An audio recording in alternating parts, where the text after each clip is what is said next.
All right, guys, in this edition of the Fit Rockstar Show, we have the Brooklyn Beast, 2 times Tampa Pro champ, top Olympian in the world, Akim Williams.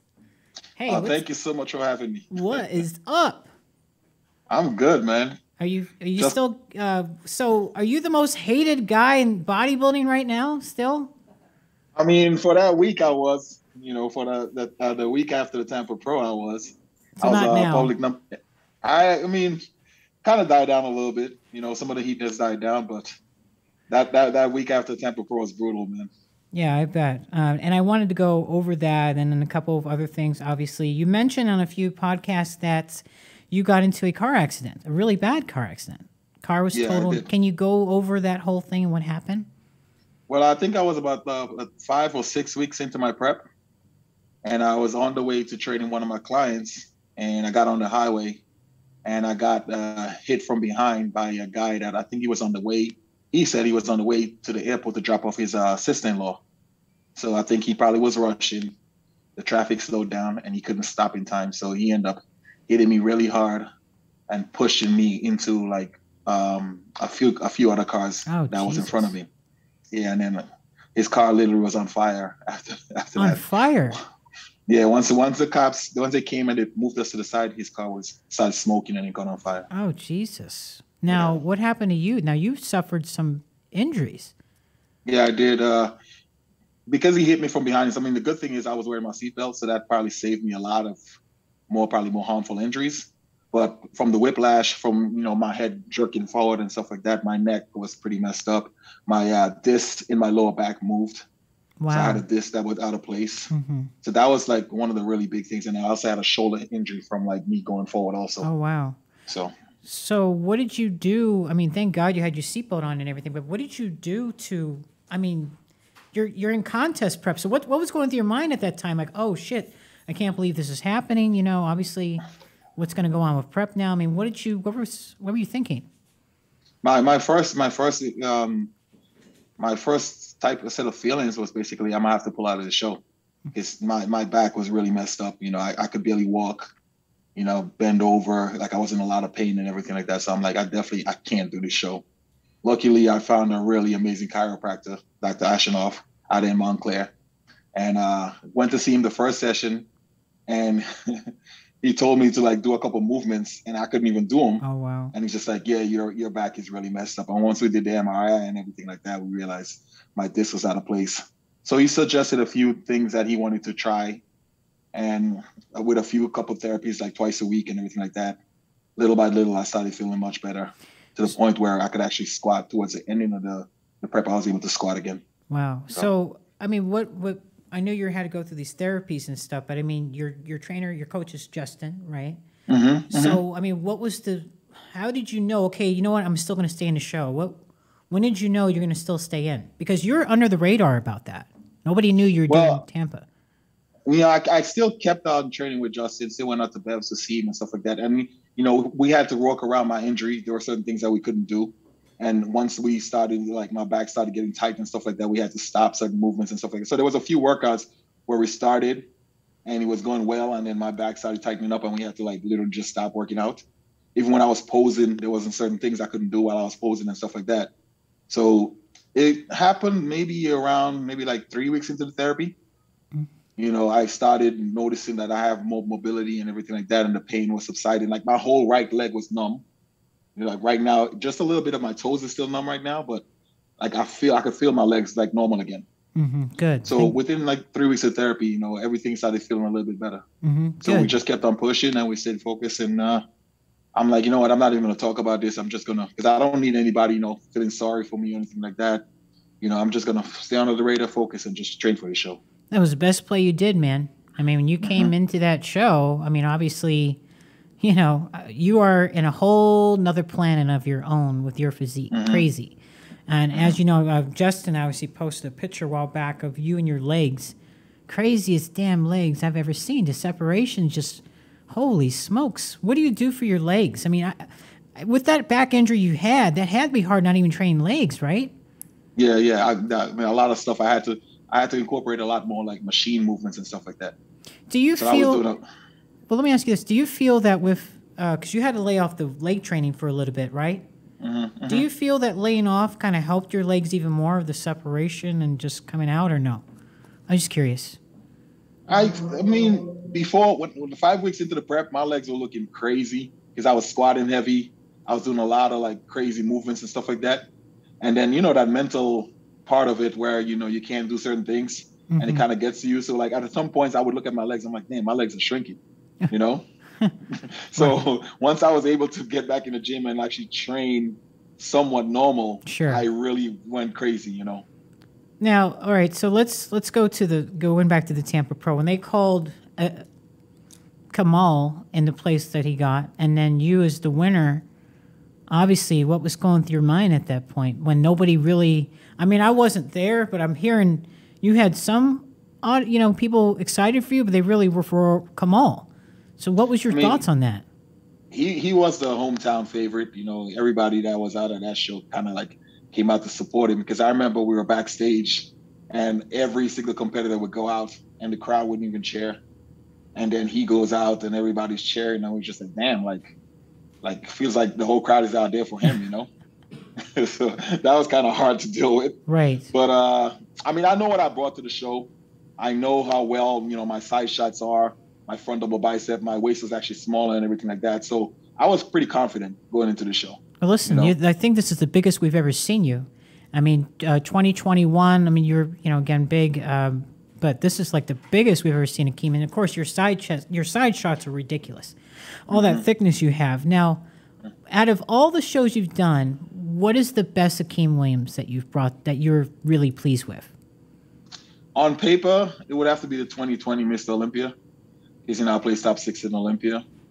But there was a show I did in 2018 out in Toronto. And I thought I brought a really great package for that show also. So even though I placed second, I thought it was a great package. So I hear that you've created history, and since the Tampa Pro started in 2008, you're the only guy to ever have won 2 times. Yeah. That's pretty good. Maybe I'll try to make it a 3-peat, then go back again and try to get another victory. 3-peat. Now, are you going to do any other shows, or are you pretty much done focusing on the Olympia? I'm pretty much going to focus on the Olympia. I'll keep going to the therapy and make sure I'm 100% and make a big push for the Olympia to try to get that top 5, possibly win the Olympia for 2022. What is your guys' game plan going into the Olympia now? I mean, I know a lot of people are talking about, which, people say what they say, the back and all these things, but what is your focus? My focus is basically, I'm going to start incorporating more like grasping and stuff like that for my back because those are stuff that I never really did before. More massage therapy and stuff like that for my back. Maybe that'll help me to add in more details and stuff like that. But as far as going into the Olympia, I know what I could do. I know what I'm capable of. I'm not missing anything. So I'm just going to play my game and just focus on that and bring the best package I possibly can bring and see what happens then. What does the Mr. Olympia mean to you? Oh, man, it means everything. This is the reason why I got into the sport. And, I made a goal of mine to try my best to win one of the 2 big titles, which is the Olympia or the Arnold Classic, before my career is said and done. So if I could accomplish that goal, I'll die a happy person. I'll walk away, not die, but I'll walk away from the sport a happy person. Please don't die, Akim. Don't be saying that. I know. I know. I shouldn't say that. Darn you! We got to edit this out. Okay. Now, what do you think of Andrew Jacked? Oh man, he was very impressive pro debut. I've seen him in the past. I've always admired his physique and everything like that. But he came out and he made a big statement at the Texas Pro. Yeah. And this is going to be by far the best Mr. Olympia, in my opinion, with all these guys coming. I mean, you again have a phenomenal physique. You have William Bolnack, of course, Rami. Do you think Rami's going to hold his title? I don't think he is. I think we're going to see a new Mr. Olympia. That's my opinion. I know you're not into the drama. I know you stay in your own lane. I get it. Yeah, I do.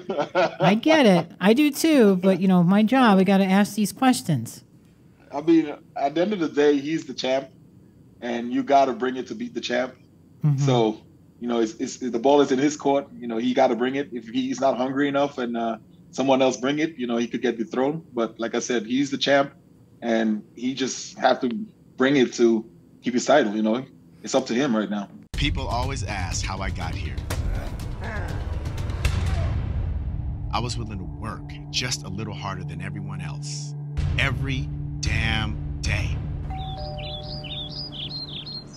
If I can have hundreds of hours back, I'm gonna grab them. Spending hours prepping chicken, rice, and vegetables, F that. I rely on perfect nutrition. I rely on trifecta. Tell me about so you're a co-host of the Legends of Iron? Mm-hmm. Yeah, so how long you been doing that for? Well, we've been doing the podcast now for maybe about like 8 months, so almost a year now. Okay, good. Yeah, we've been there for a little while. Mm-hmm. Yeah, it looks like it's pretty successful. You guys have a lot of fun. Yeah, we take a different spin on it. We don't just focus on bodybuilding. We incorporate more like powerlifting and bodybuilding on there. So it's a little bit different from other podcasts. And we really don't talk too much about just, training and, bodybuilding and dieting and stuff like that. We talk a little bit about everything. The guy stuff. Yeah, exactly. kind of like, I guess like Hostel with the guy things. Uh-huh. All right. Well, I'll try to talk some guy things, but I do want to talk about men's bodybuilding. Do you feel like some people think that men's bodybuilding is not as great as what it used to be? What are your thoughts on that? I actually had a conversation with this earlier with someone. And one thing that fascinated me about the Tampa Pro, like not taking anything away from other classes, but I was at the show on Thursday and the crowd wasn't there. Right. And I'm like, man, like there's nobody really here. And when my Justin was actually just like, there's nobody really there for Thursday at the show. And I'm like, wait until Saturday. And I was actually right, because Saturday the open bodybuilding came in and everybody showed up. Mm-hmm. So to all the people out there thinking that, open bodybuilding is dying and all this other stuff, that's not true, because you go to these shows and everybody show up to see the open bodybuilding. If there was anything you can change in men's bodybuilding, what would it be? Or things you'd like to add, or, of course, more prize money. Yeah, that's a given. I think it's the way we get criticized sometimes. Mm-hmm. Not from just like, people in the media, but also like social media and everything like that. You have a whole bunch of people that never even like stepped on stage or even did a show where they just want to like just pass judgment on you. And also like, if you ever show up bad for one show, I feel like everybody hold that against you. Right. Like there were shows where my back looked great, but I don't hear that. All I would hear is, oh, his back needs to get tighter. I've heard that my whole career. And if you look at pictures from when I first started to what my back looked like now, I've made significantly a lot of improvements. But I would never get any kind of praise for that. But it's fine. I like being the underdog, quote unquote, the bad guy. Well, sometimes you need a bad guy. Can I say this real quick? These people who are saying what they're saying, I don't think they've ever won a show or two or been a top dog in the Olympia, right?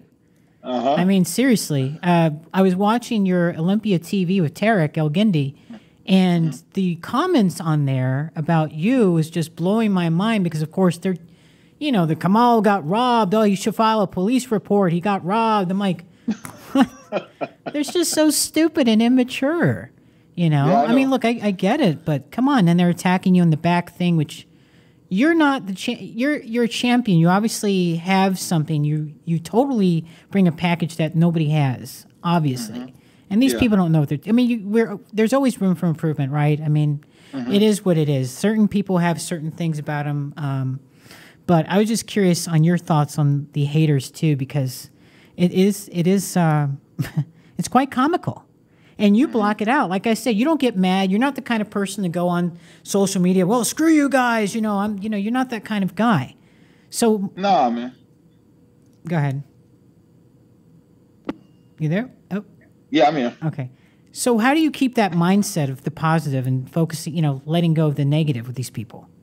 I mean, I grew up in Brooklyn, so I've dealt with like critics and people talking shit all my life and stuff like that. So stuff like that really don't affect me.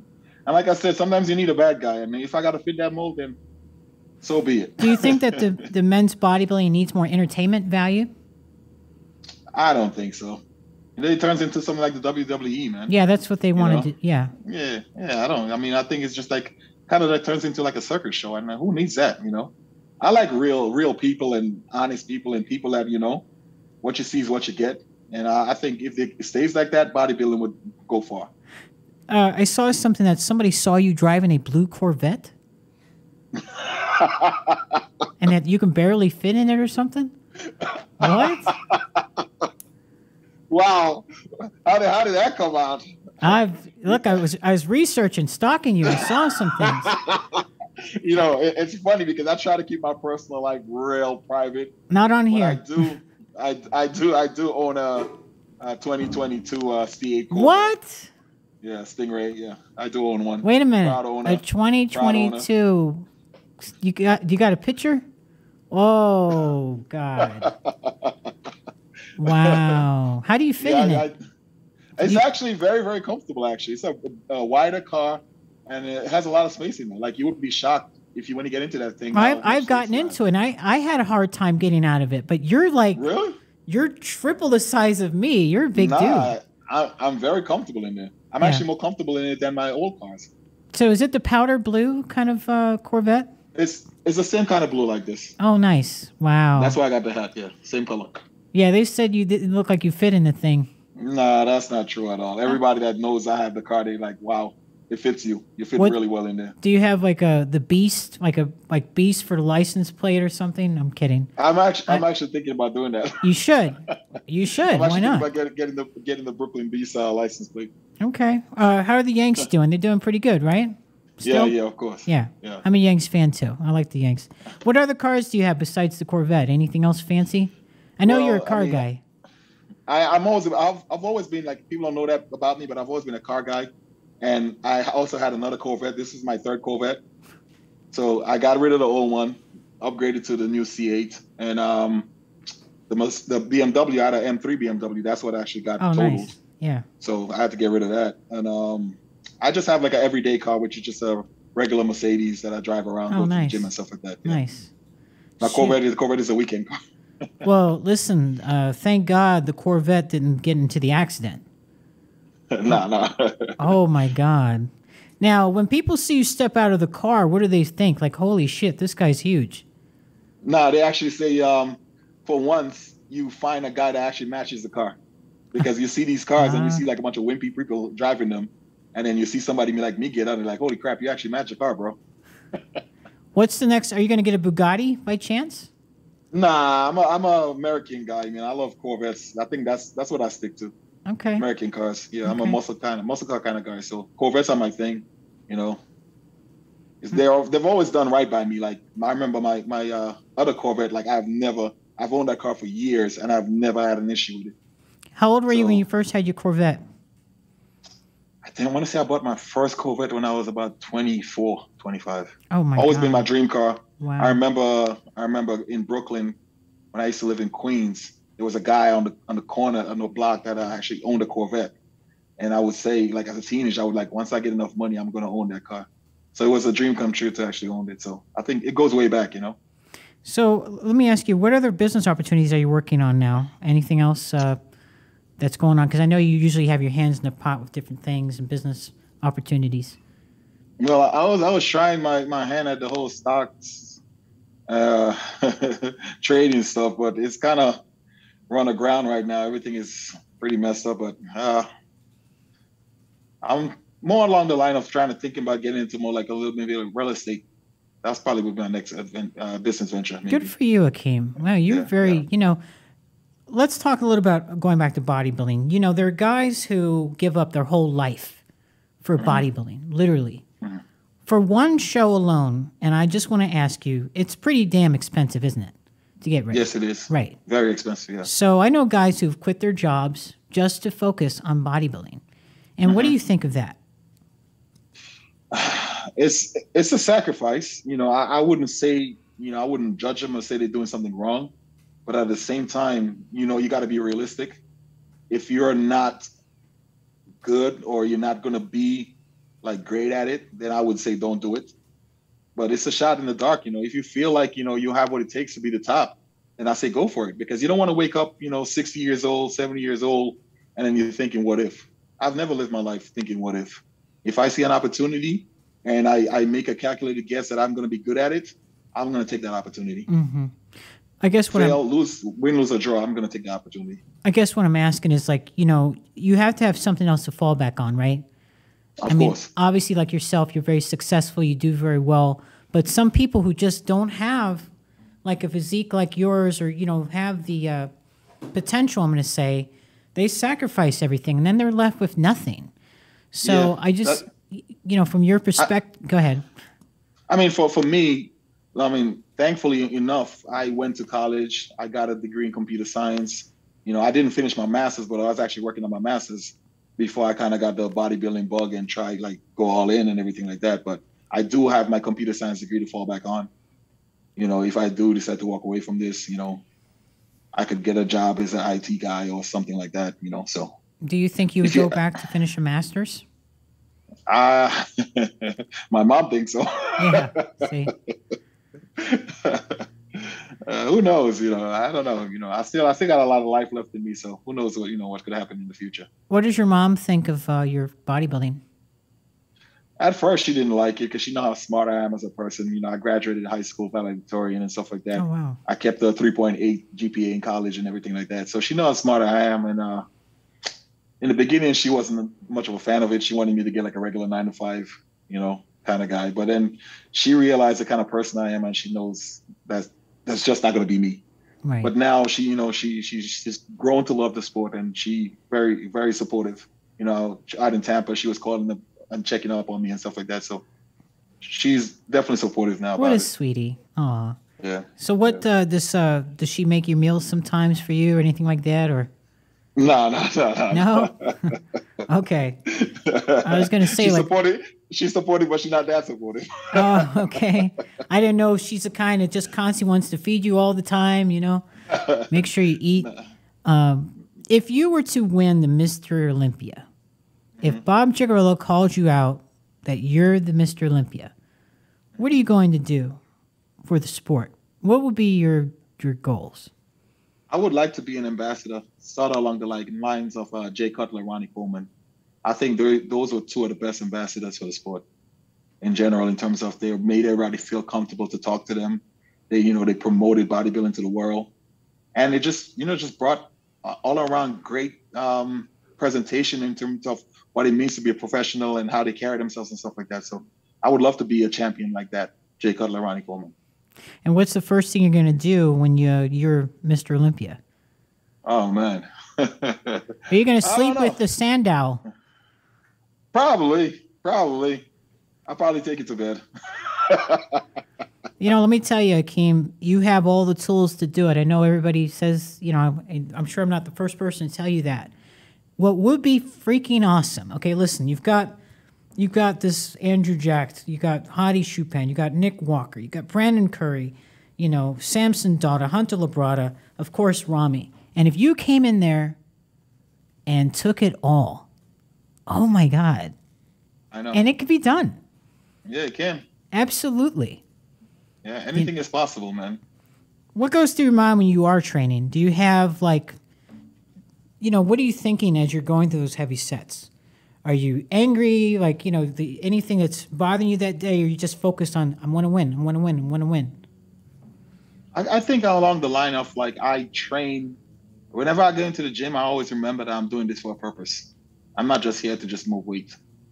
Everything that I do in terms of my training and everything like that leading up to the Olympia, it's all for a purpose, and that's it, to win.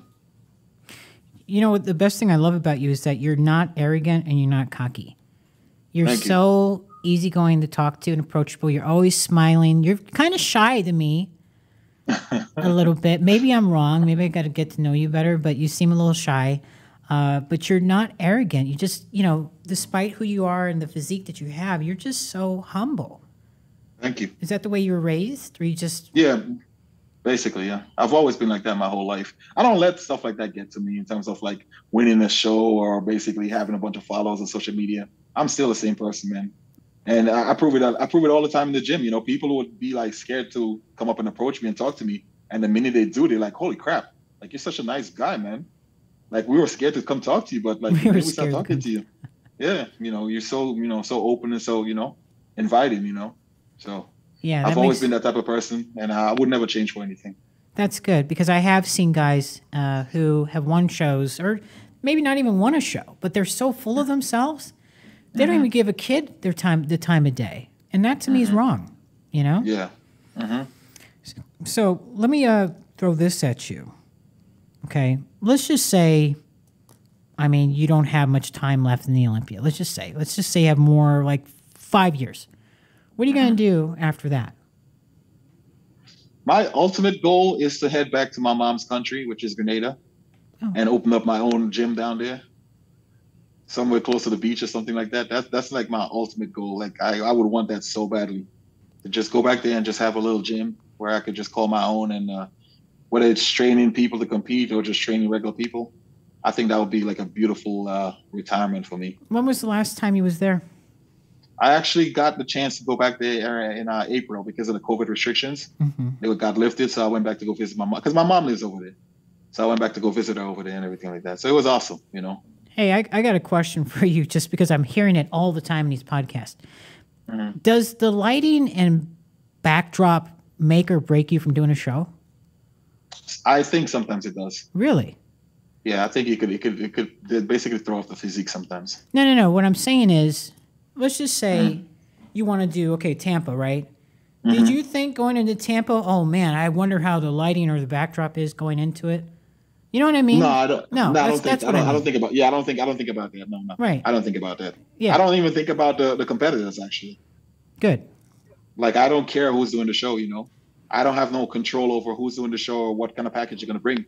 All I can control is me. So, like, looking at the competitors list and stuff like that, I don't really focus on none of that. Well, they definitely care about you coming into the show. Am I wrong? That's what I guess so, because I try to stay under the radar. Leading up to the Tampa Pro, I actually had a few pros message me and ask me if I was doing the show. Really?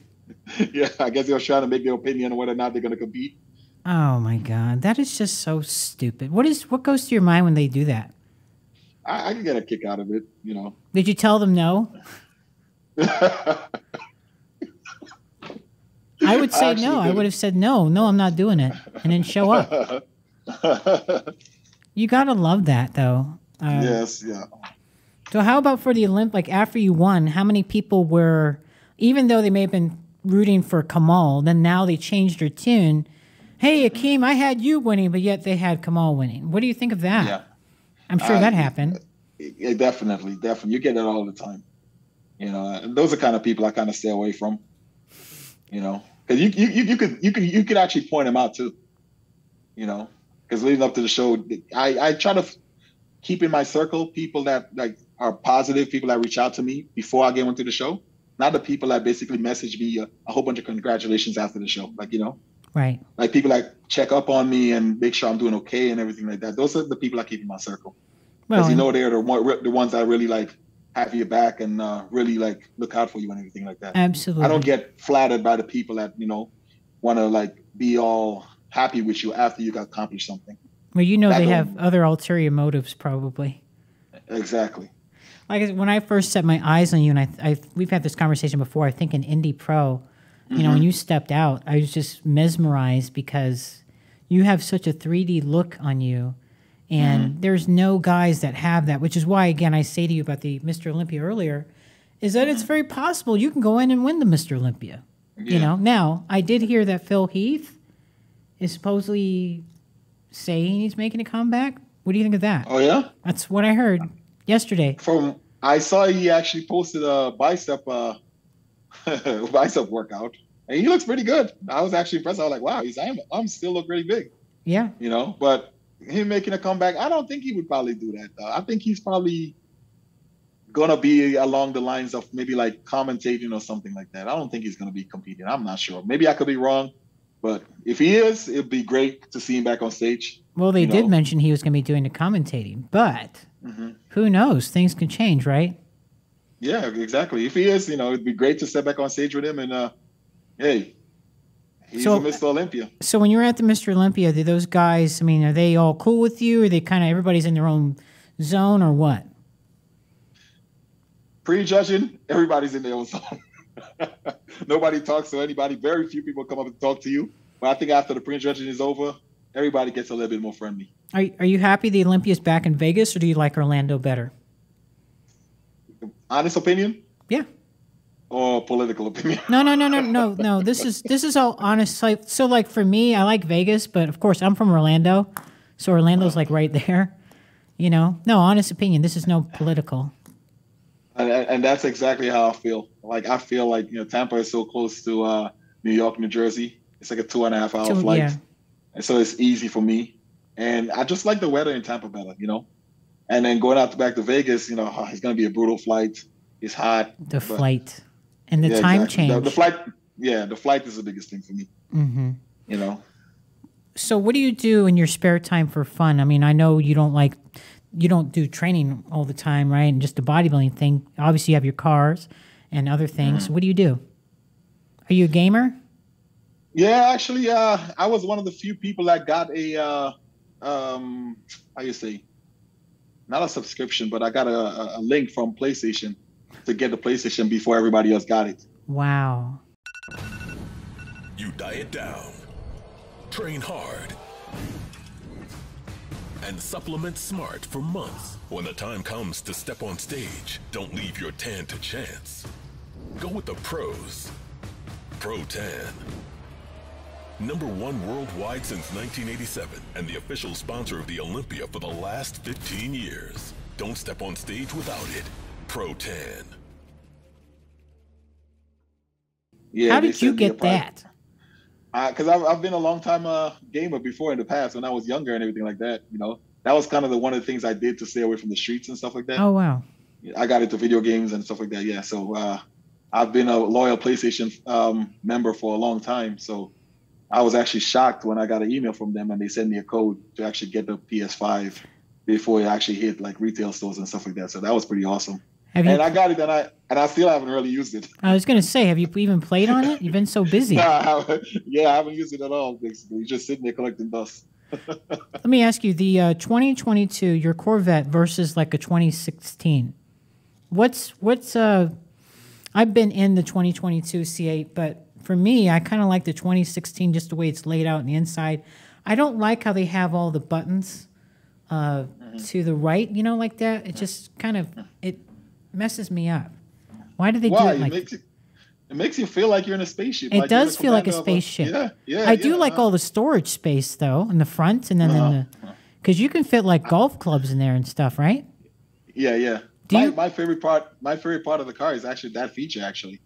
That the fact like the passenger get no love. Right. Yes. Right. Right. That's exactly the way it feels. Yes. Yeah. Do you golf at all? No. I've never have. No, that's not your thing. Yeah, it's not. No. All right. Well, listen. What else do you do for fun besides gaming? God.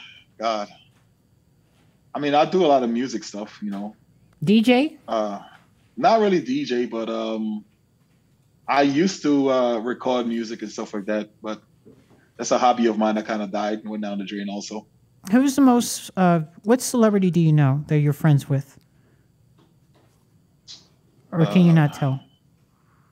Probably can't tell. Are they big time? Somewhat. Do you train them? No. We go way back, like in terms of like I met him through a mutual friend, and that's when he first started coming up, and we rapper. Oh, that kind of big time. We came from the same neighborhood and everything. Snoop Dogg? No, I'm kidding. No. Think more along the Big line John? of Brooklyn rap. Think more along the line of a Brooklyn rapper. Okay. All right. Yeah. I'll keep it. I wish you can tell us. That'd be nice. Jay-Z? No, Jay-Z. No, not... if that was the case, then I probably would say it. But, I don't want to put his business out there, and I just keep it on the wraps. Okay. So I'm not going to keep you much longer, but for the bodybuilding again, men's bodybuilding, 20 years ago, I think it was $10,000 back then, and it's still $10,000 now. What do you think of that? Well, with the way things going right now with inflation and everything like that, I think it should be increased. Personally, I think it should be. I think it's been a long time since they had an increase in prize money in terms of like the smaller shows and everything like that. The bigger shows have had increases, like the Arnold, the Olympia. Sure. But I think the smaller shows there should be an increase. How much money do you think? 15? About 15, yeah. Why do you think they don't do that? Ticket sales, just interest. Ticket sales, yeah. Just like you said, ticket sales interest. But I do think like the live feed has probably helped ticket sales a little bit. Yeah. Because I had a lot of people actually ordered the Tampa Pro because I was doing it. They actually like purchased a streaming and everything like that. So I do think the live feed definitely helped. But the pandemic made a lot of things change. A lot of people are still scared to go out and everything like that.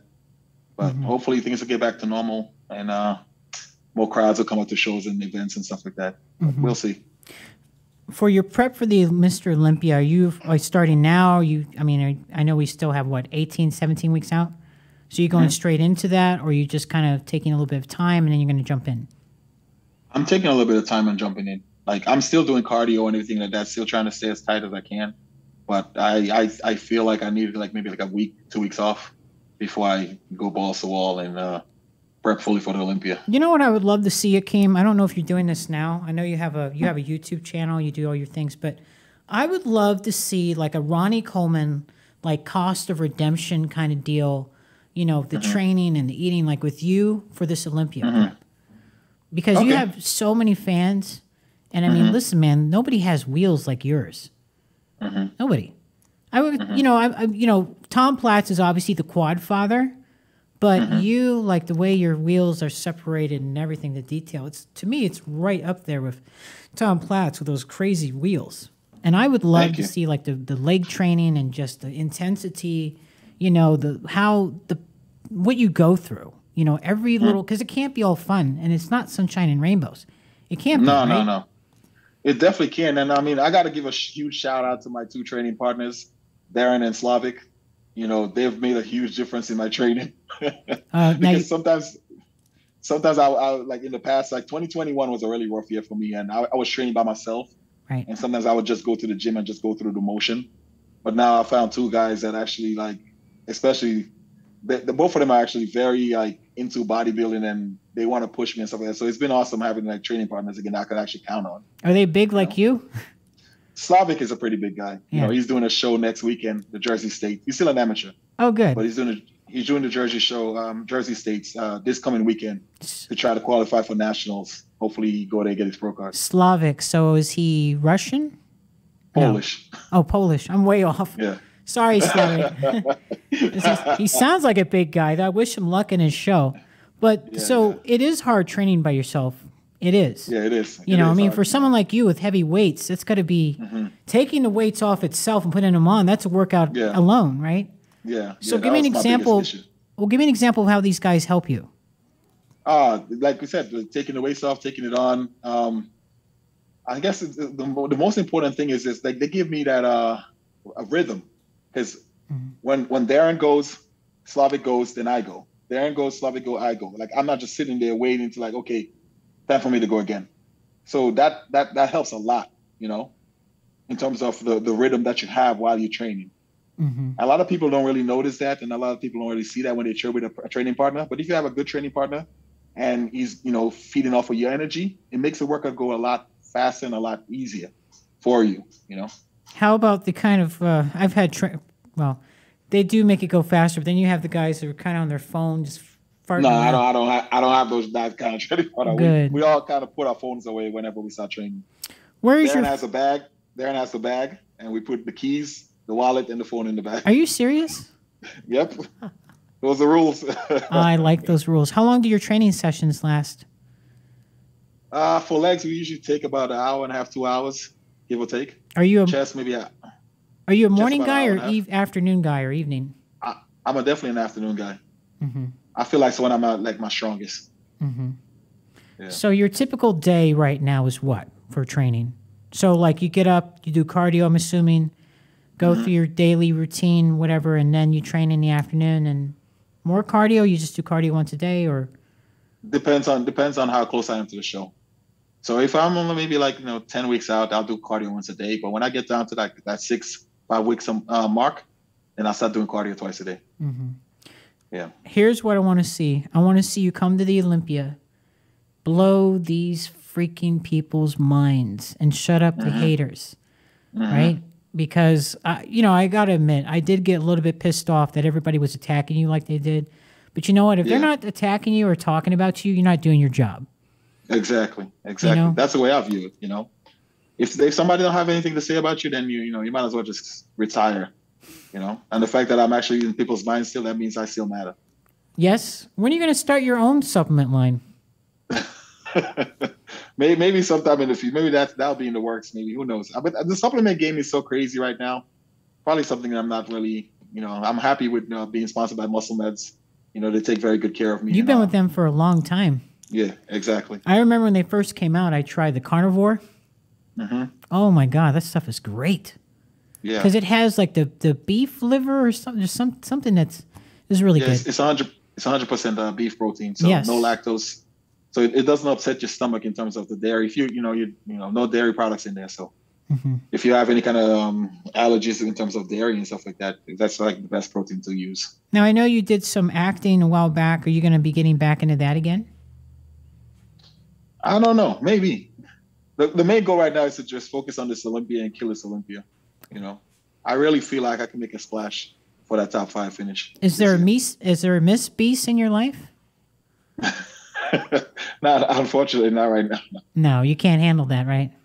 Too much. Well, things happens, You got a whole bunch of Miss Beast. I'm kidding. No. Yeah, you got to have a little fun, though. But listen, I'm not going to keep you much longer. Akim, I just wanted to congratulate you again on your 2-time Tampa Pro victory, and that was 2016, right? Mm-hmm. And, of course, this one here. Now, 2016 was the first pro show you won, correct? Yeah. Okay. Yes. All right, that's cool. And also my first time going into the Olympia also. So. Oh, wow. Yeah. All right, cool. All right, Akim. Well, listen, is there anything you want to say to anybody out here, your haters, to your sponsors? Definitely. I want to say a huge thank you to my sponsors, Muscle Meds. Thank you for the continued support. Gerard Dente, I couldn't do this without them. They've been behind me for God knows how long. Like, I think almost like 5-6 years. I've always supported my bodybuilding career by doing whatever it takes for me to get on stage.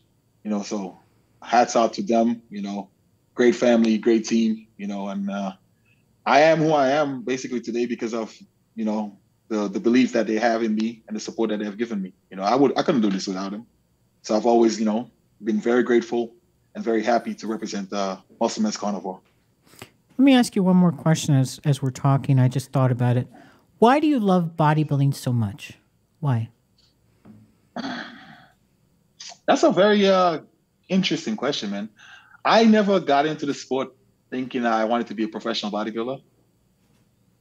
From college playing basketball and everything like that, bodybuilding just kind of like fell into my lap because I needed something to do after I was done playing basketball. And I did my first show, my old coach, Leon Brown, the one that actually got me into bodybuilding. Mm-hmm. Anybody out there, you could look him up. We did our first show and I won, and it was so easy that I continued doing it. And then I just fell in love with it. And I just noticed the transformation of what I could do with my body if I stay disciplined and if I stay focused, the amount of different goals and everything I could accomplish. And it just tied into everything else, where the discipline in bodybuilding just overflowed into the discipline in my life and just gave me a purpose. And I think that's one of my main reasons for loving bodybuilding, because that discipline is you could just put it towards anything that you want to accomplish, any kind of goal or any kind of dream that you have. That same discipline used for bodybuilding, that same kind of focus, you do it and you definitely can be successful. I agree. Now, if I'm right, Leon Brown, his wife was the one that spotted you and she wanted you she wanted him to see you, right? Yes. And then he was sold right away, right? Yeah, right away. Yeah. He told me, shave and let's go out to Pennsylvania and do the Bill Grant Classic. Now, correct me if I'm wrong, but did he pass? No. Yeah, He did. That's what I thought. unfortunately, Yeah, I'm sorry. he passed away while I was at the Arnold Classic last year. He passed Yeah, away. I'm sorry about that. Yeah, yeah. Yeah. Well, listen, I had to ask you about the bodybuilding thing because a lot of people don't understand why we do this. And for what you've done, from where you came from, it's incredible. You're very successful. You're very loved and hated all over. I think you've got a great spot, right up there in the Olympia. I think that eventually you can be a Mr. Olympia. What I'm hoping is that Akim comes in, the Brooklyn Beast comes in and shows everybody what you're made of, that you're meant for that Olympia title. Thank you so much. Thank you for being on my show, Akim. I appreciate you. Thank you so much. And thank you for having me. You're very welcome, Akim. Thank you. Bye. Bye.